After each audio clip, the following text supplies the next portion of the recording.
This is going to be the work of the Holy Spirit, and part 3. It says, is it really true that having the Holy Spirit live inside us forever is actually better than walking and talking in the physical presence of Jesus at our side?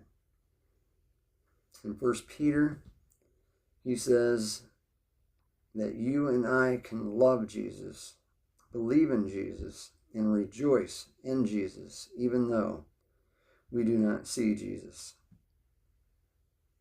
But Peter wants us to understand that this doesn't put us at a disadvantage to him or others who were physically alive when Jesus walked the earth.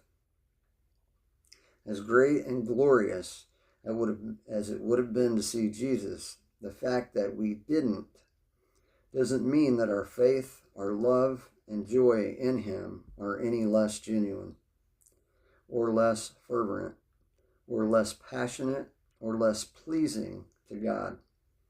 Of course, the day is coming when we will all see him perfectly and forever, but at least for now, we are in the same position as were those to whom Peter wrote his letter.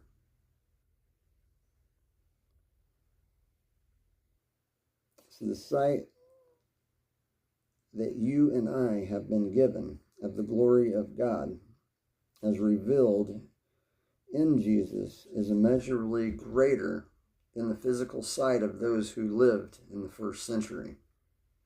Paul wrote in 2 Corinthians 4 and 6 that God, who said, light shall shine out of darkness, it is the one who has shone in our hearts to give the light of the knowledge of the glory of God in the face of Christ.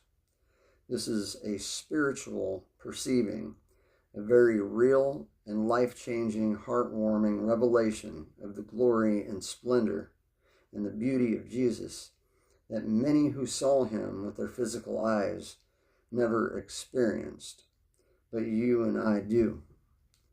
So to talk about that, most people, if you really think about it as you have read through the Bible, most didn't even understand or believe that he was the Messiah. So the idea of being around him, walking and talking, didn't have a depth of meaning because they didn't realize who they had with them. So they had no significance in understanding it when that gift was